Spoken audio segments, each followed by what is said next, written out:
will convert your children to the gay agenda.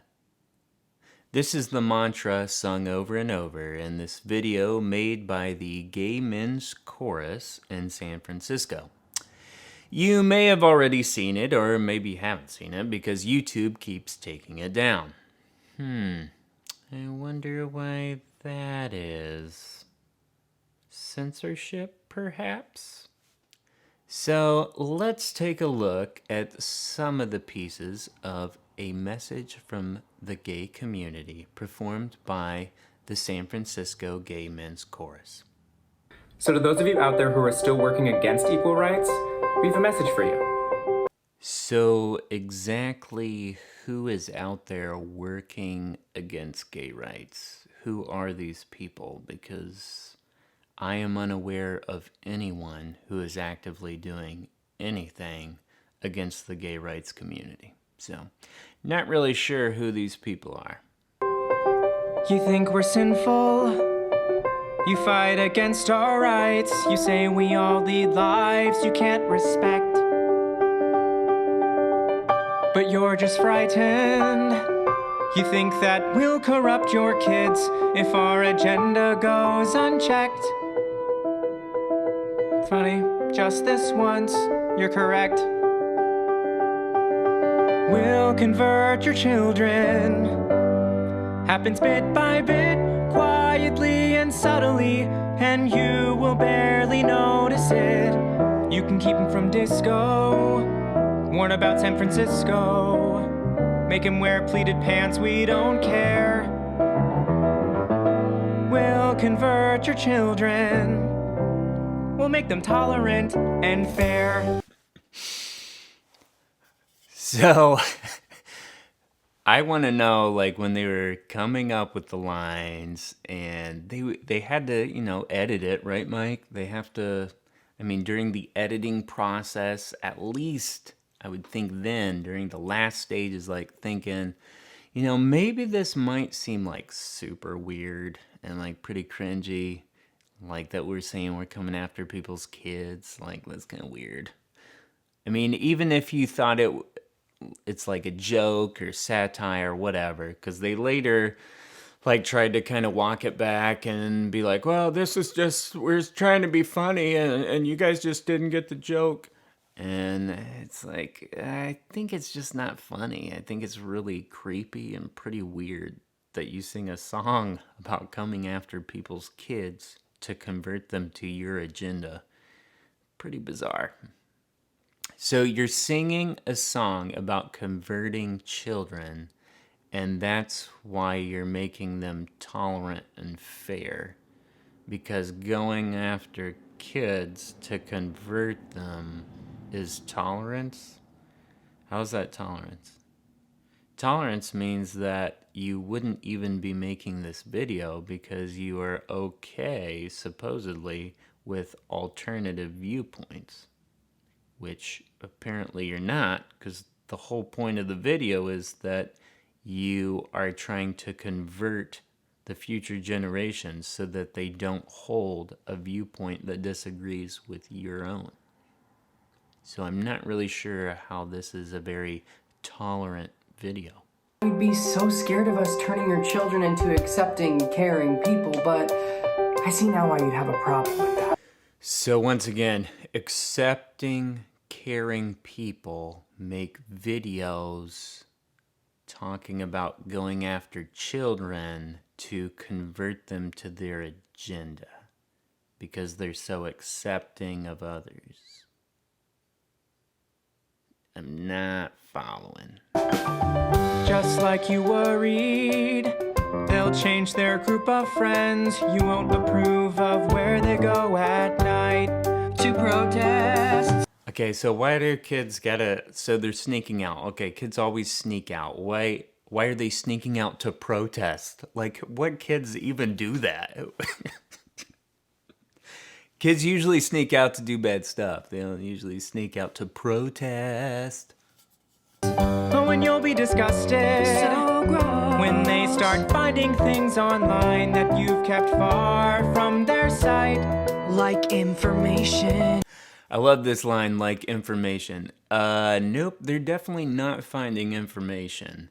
They may find points of view that support the gay agenda, but it's not as if they're finding a balanced look at the pros and cons of whatever the gay agenda is, right? They're not finding information. If anything, they're finding very ambiguous, uncertain, confusing answers as to what is what that are very non-specific. That's what you find online. You don't hardly find great information online. Guess what? You'll still be alright. We'll convert your children, yes we will. Reaching one and all, there's really no escaping it. 'Cause even grandma likes RuPaul. And the world's getting kinder. How is it kind? If the world is getting kinder, why is there so much protesting? Why is there so much craziness going on? And why is this video being made, right? How is it kind to sing a song making fun of people who disagree with you that you're coming after their children? How is that a kind thing if the world's getting so much kinder? Gen Z's gayer than Grinder. Learn to love, learn to vogue, face your fate. We'll convert your children. Someone's gotta teach them not to hate. What I love about progressivism is they throw out words like love, hate, fear, emotional words, kindness. All these words they're always throwing out, although not giving any context to what they mean by these words. They're just love, hate, fear. You're hate, you're fear. We're love, we're kindness. Even though they don't have to demonstrate any of these things.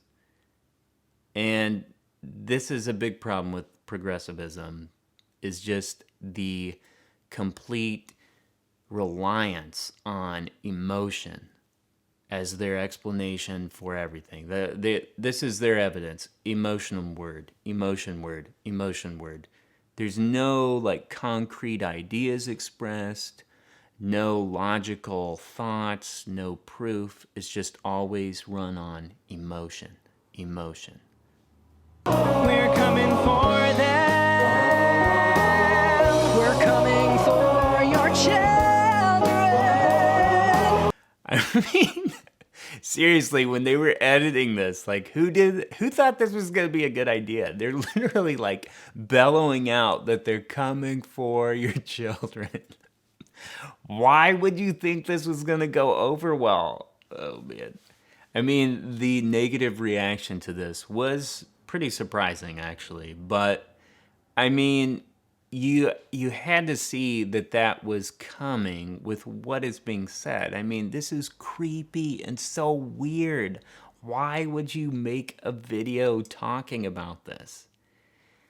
I mean, my only thought is maybe they thought it would be acceptable. I mean, maybe they thought things were so good that we can say anything and nothing bad could ever happen to us.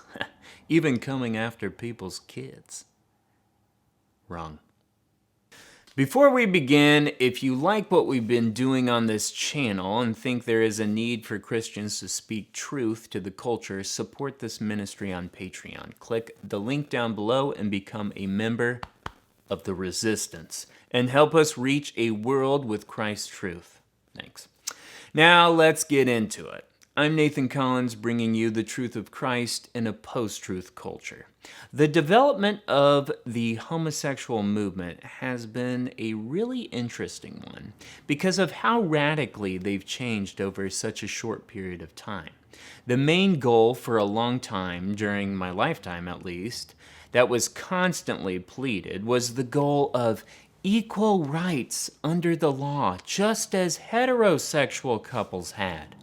And activists were saying that that's all we want. How does that affect you? So largely people thought, well, it doesn't.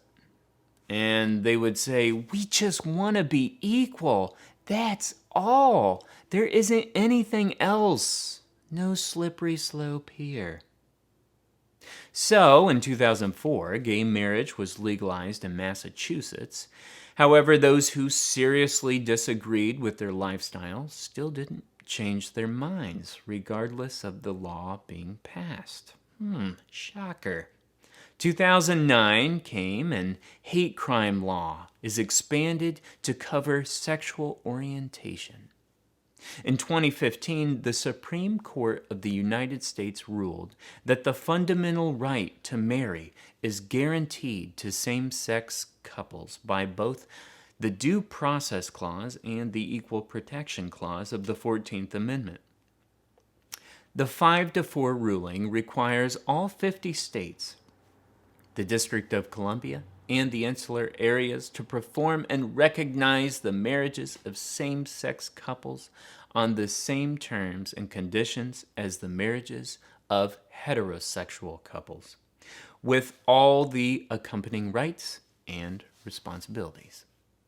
However, once again, those who seriously disagreed with their lifestyle still didn't change their minds, regardless of the laws passed then or the laws that would be passed thereafter.